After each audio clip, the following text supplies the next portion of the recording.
Programme में खुशामदीद नाज़रीन। फातमी साहब, तो ये जो वाक़यात हैं इनके नताइज भी निकलेंगे ना, क्योंकि हमने तो बैनुल-अक़वामी ताल्लुकात के शोबे में ये पढ़ा है कि इतने बड़े वाक़यात किसी वजह के बगैर नहीं होते, कोई डिज़ाइन होता है उनके पीछे ना। ऐसे तो नहीं, हादसाती तौर पर तो नहीं होता।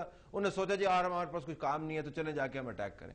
पर कम टू दिस, ये जो ख्याल है कि दुनिया अभी भी हमारी बात पर उसको यकीन करना पड़ेगा कि हमारे यहाँ पर सब कुछ ठीक है क़यादत समेत, ये पहुंच जाएगा बयान उन तक, कन्विंस हो? ये नहीं कहा सब कुछ हमारे पास ठीक है। आपने कहा क़यादत नहीं, आपने कहा क़यादत का फुकदान है, मैंने कहा फुकदान नहीं है। मगर सब कुछ ठीक है मैंने नहीं कहा। मैं कभी नहीं कहती सब कुछ ठीक है। सब कुछ ठीक नहीं है तो आज हम यहाँ पे पहुंचे हैं ना। के हवाले से देखिए, शायद मैंने वो अल्फाज नहीं इस्तेमाल किया हो जो मोहतरमा सुनना चाहती। फैक्ट ये है कि अब हमारे क्लेम्स जो हैं उसकी कोई क्रेडिबिलिटी नहीं है, क्योंकि क्रेडिबिलिटी जो है वो एक्शंस पर बेस्ड होती है और परफॉर्मेंस पर बेस्ड होती है, थिन एयर पर नहीं होती है कि हम क्लेम कर रहे हैं कि जी इस पाकिस्तान में हमारी फतह हो रही है और दूसरे दिन हम पलटन मैदान में सरेंडर सेरेमनी में अटेंड कर रहे हैं। उसी तरह से जब तक इस किस्म के वाक़यात के दो पहलू हैं, एक तो लॉन्ग टर्म की ये किस एलिमेंट और बीमारी की ये सिम्टम है और उसको किस तरह से हम उसके इलाज के तरफ जाए वो हम डिस्कस करते हैं। मगर सबसे पहले अगर मुल्क में हमने ये नहीं इंस्टीट्यूट किया अकाउंटेबिलिटी के बेसिस, यानी इतने बड़े वाक़े होते हैं कोई पूछने वाला नहीं।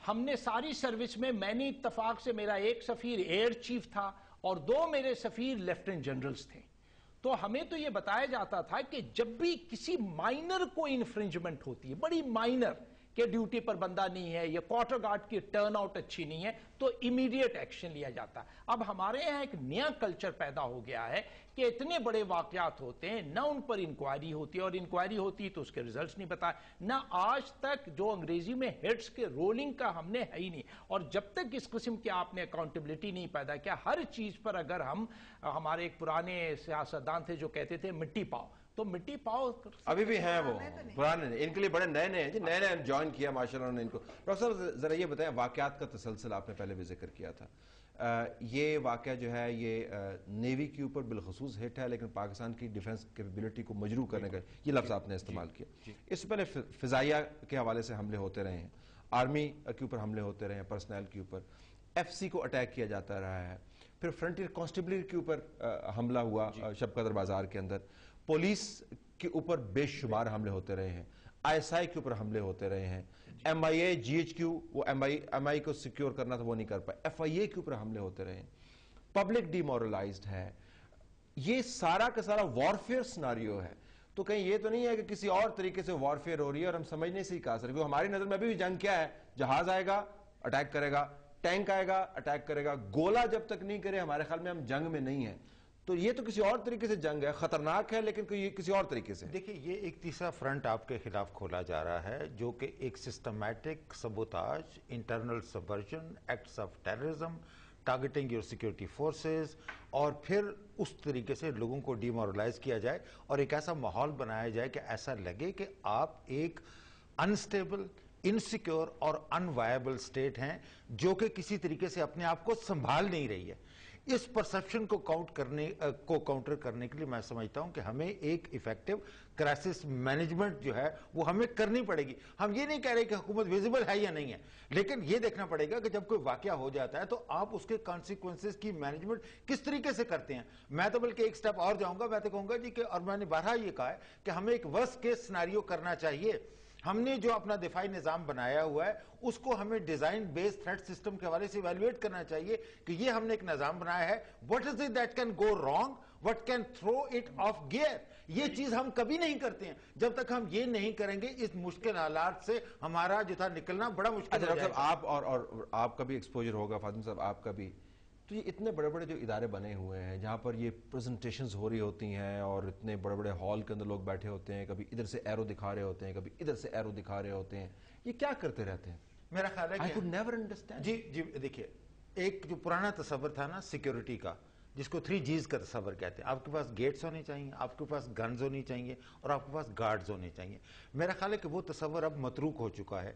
जिस किस्म की अब टेक्नोलॉजी आ चुकी है, जिस किस्म की सर्वेलेंस आ चुकी है, जिस किस्म की लेथैलिटी ऑफ वेपन्स हो चुकी है, उसको काउंटर करने के लिए we have to go beyond this. Unfortunately जो चैलेंजेस हैं उसके लिए जिस किस्म का हमें नया पैराडाइम सिक्योरिटी मैनेजमेंट के लिए चाहिए वो we have not been able to put in place. देखिए वो अब मैं देखिए उसके अंदर मैं कहूंगा कि तमाम स्टेक होल्डर्स को, उसमें मिलिट्री की क़यादत की भी उतनी जिम्मेदारी है जितनी कि सियासी क़यादत की जिम्मेदारी है, उसमें फाइनेंस की जिम्मेदारी है, अवाम की भी जिम्मेदारी है। देखिए ये अगर हम सिर्फ इसको इस किस्म के चैलेंजेस को मैनेज करने के लिए अगर हम सिर्फ नेवी पे छोड़ देंगे या आर्म फोर्सेस पे छोड़ देंगे, ये नहीं होगा। It is our collective responsibility. इस लीडरशिप की हम बात करें, इस बात जो हमारे मुस्लिम ने की है बिल्कुल मुत्तफिक हूँ। और देखिए वाकई जिस तरह की जो 3Gs की इन्होंने बात की है, अब बात इससे बहुत आगे निकल गई है। अब कोई वाकई ना गोला ना टैंक होगा, टारगेट किए जा रही हैं इंपॉर्टेंट चीज़ों को, ये समझने की ज़रूरत है। मैंने तो हमने अब तीनों ने बात शुरू की तो हमने ये कहा कि जंग शुरू है, इसको हैंडल भी किया जा रहा है और मज़ीद बेहतर तरीके से तमाम स्टेक होल्डर्स को ऑन बोर्ड लेके। मैं समझती हूँ कि इस वक्त इम्पॉर्टेंट बात यह है कि हमने अपनी स्ट्रैटेजी को कैसे फोकस करना है। जैसे टारगेट्स को फोकस किया जा रहा है, अपने स्ट्रैटेजी को कैसे फोकस करना है। इसीलिए डीसीसी की मीटिंग को प्राइम मिनिस्टर साहब ने कल वो बुलाई है और मैं ये समझती हूँ कि बड़े इंपॉर्टेंट इसमें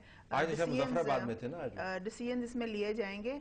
आज के दिन मुजफ्फराबाद में गुजारा। बात ये है कि जितनी यहाँ पे बात हुई वाकई इंपॉर्टेंट बात है। कंसर्न ये है कि मुल्क में एक बड़ी रफ सिचुएशन आई है और ये हालात शुरू कहाँ से हुए, पैदा कहाँ से, मगर अब आ गए हैं, इनको हमने हैंडल कैसे करना है। दुनिया भर में एक SOP बना हुआ है कि जब भी कोई मुल्क हालत जंग में हो या बड़ा वाकया हो तो जो मुल्क की सियासी क़यादत है, जो कोई भी हो, वो तमाम लोगों को एक कमरे में इकट्ठा करती है और ये तमाम दुनिया का कलेक्टिव विजडम है। हम अनहोने नहीं इसके अंदर हो सकते। गुजारिश ये है कि हमारा एक बंदा पिंडी में बैठा है, एक मुजफ्फराबाद में बैठा है और एक पिछले वाक़े के ऊपर कोई फ्रांस जा रहा है। It can't work like this. दुनिया भर के अंदर जो पैगाम जा रहा है, इसीलिए तो डीसीसी की मीटिंग को कॉल किया। और डिसीजन मेकिंग का जरा डिसीजन मेकिंग मुझे समझा दें इन हालात में फैसला साजी कैसे होनी चाहिए, तमाम काम जो करना है आपने। देखिए चीन में जब अमेरिकन एयरक्राफ्ट ने इंट्रूड किया था बुश के प्रेसिडेंसी के दौरान, चीन की already collective leadership but it went into emergency sessions.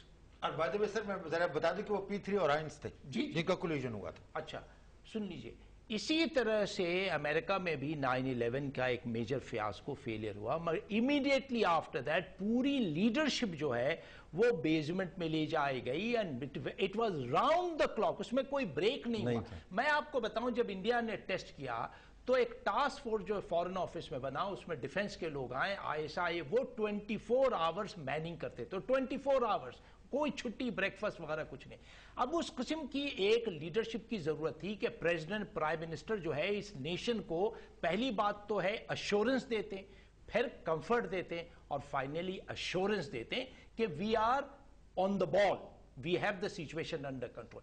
May 2 के बाद से जो स्लाइड आपको नजर आ रहा है, यानी ऐसा मालूम हो रहा है कि things it's a cricket match, no seriousness about it, वो आज तक नजर, यानी एक प्रेसिडेंट साहब के तरफ से एक लफ्ज नहीं सुना हमने आज तक नहीं। 2 मई पर हमने आर्टिकल नहीं पढ़ा आपको पुराने वाला। हाँ वो तो वो उसके अलावा 4 घंटे के बाद ही आ गया जी, 4 घंटे के 4 घंटे के बाद।